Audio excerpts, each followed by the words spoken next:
तो चंडीगढ़ से खबर है, नायब कैबिनेट के विस्तार को लेकर मंथन जारी है। मुख्यमंत्री नायब सिंह सैनी पूर्व मुख्यमंत्री और वरिष्ठ नेताओं के साथ वो चर्चा कर रहे हैं और इसी हफ्ते नायब सिंह सैनी कैबिनेट के पहले विस्तार की संभावना जताई जा रही है। कैबिनेट विस्तार में क्षेत्रीय और जातिगत समीकरण साधे जाएंगे। आदर्श आचार संहिता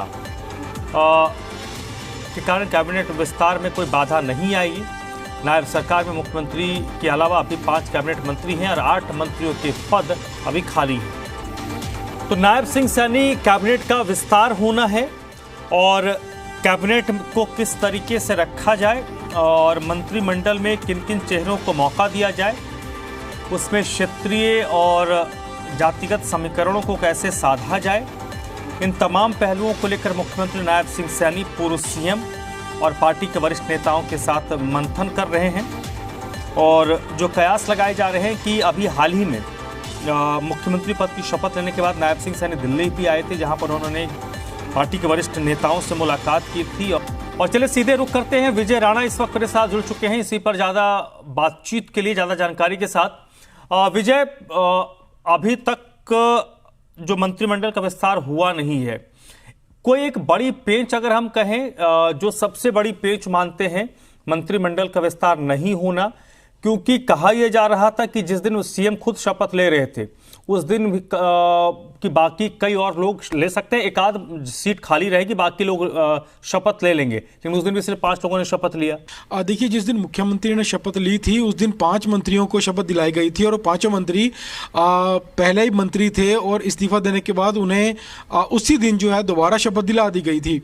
लेकिन उस दिन ये उम्मीद जरूर की जा रही थी कि कई नए चेहरों को भी कैबिनेट में जगह मिल सकती है, खासतौर पर जो निर्दलीय विधायक हैं जिन्होंने सरकार का उस समय समर्थन किया था जेजेपी से गठबंधन टूटने के बाद, कि उन निर्दलीय विधायकों में से भी 2-3 चेहरों को जगह मिल सकती है। लेकिन ऐसा उस दिन नहीं हुआ था। लेकिन उसके बाद लगातार विचार मंथन सरकार का जारी है और कई तरह के समीकरण जो है वो बनाए जा रहे हैं और अभी तक कोई भी समीकरण जो है वो सिरे नहीं चढ़ा था। तो अब सरकार फिर से जो है कोशिश कर रही है ताकि मंत्रिमंडल विस्तार किया जा सके। और इसमें जो मंत्रिमंडल विस्तार करना है, इसमें पेंच यही है कि किन विधायकों को जगह दी जाए, क्योंकि मंत्रिमंडल विस्तार करते समय सरकार ना तो किसी की नाराजगी चाहती है और सभी वर्गों का ख्याल रखा जाए, चाहे वो क्षेत्रीय समीकरण हो या जातीय समीकरण हो, सभी का बराबर जो सामंजस्य है वो सरकार बनाए रखना चाहती है और किसी की नाराजगी भी सरकार नहीं चाहती है।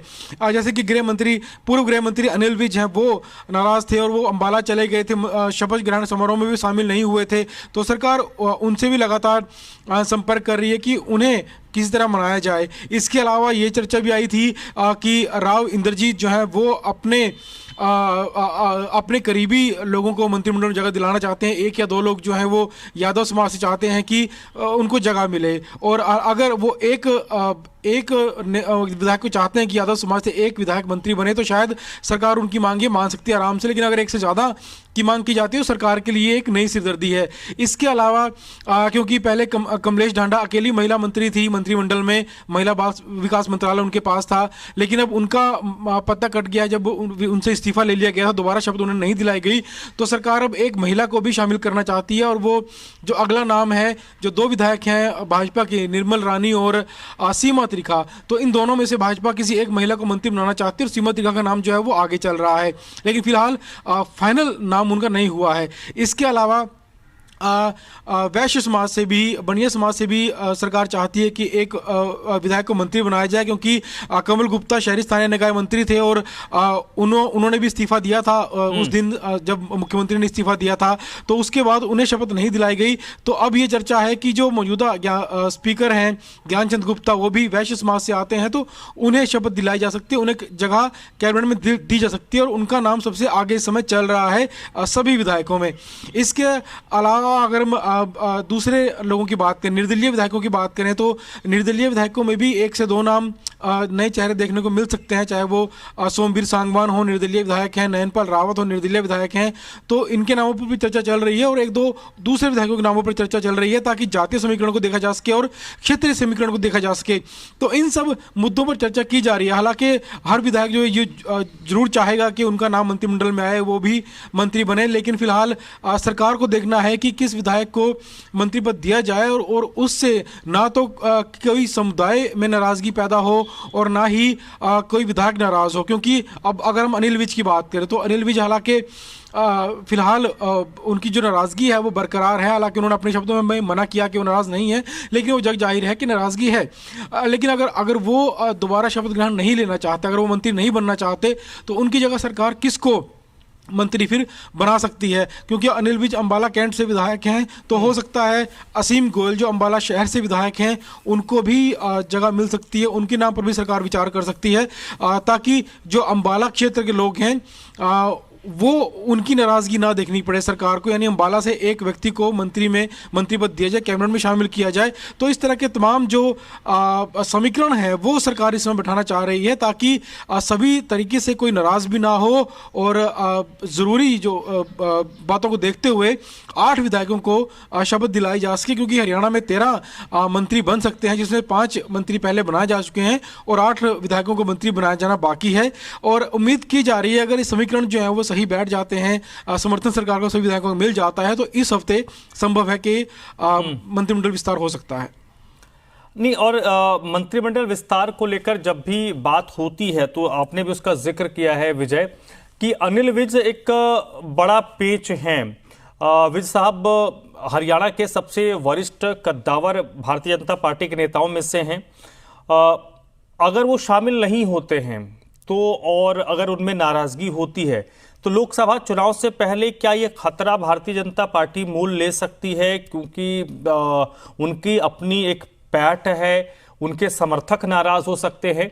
और ऐसा नहीं है कि वो अंबाला से विधायक है, उन्होंने पिछले 9 साढ़े 9 सालों में अपना एक समर्थक बेस पूरे हरियाणा में बनाया है। बिल्कुल, सरकार का यही मकसद है और इसी वजह से मंत्रिमंडल जो है वो नहीं हो पा रहा है। क्योंकि अनिल विज को अनदेखा सरकार नहीं कर सकती है, क्योंकि सीनियर नेता हैं, वरिष्ठ नेता हैं और लगातार कई बार विधायक रहे हैं, गृह मंत्री, स्वास्थ्य मंत्रालय वो संभाल चुके हैं, 2 बार से कैबिनेट मंत्री हैं और एक अच्छी उनकी पैठ भी है। तो सरकार उन्हें जो अनदेखा तो नहीं कर सकती है और इसी वजह से सरकार कोशिश जरूर कर रही है कि वो मान जाएं और अगर सरकार शपथ ग्रहण करती है तो वो शपथ ग्रहण समारोह में शामिल हों और उन्हें जो विभाग हैं उनकी पसंद से वो विभाग भी दिए जाएं जैसा विभाग वो चाहें। और पहले जब एक बार चर्चा शुरू हुई थी कि मंत्रिमंडल विस्तार हो सकता है, तो तब ये चर्चा भी आई थी बीच में कि जो गृह विभाग है वो मुख्यमंत्री अपने पास रखेंगे और जो पूर्व उप मुख्यमंत्री दुष्यंत चौटाला थे उनके जो विभाग थे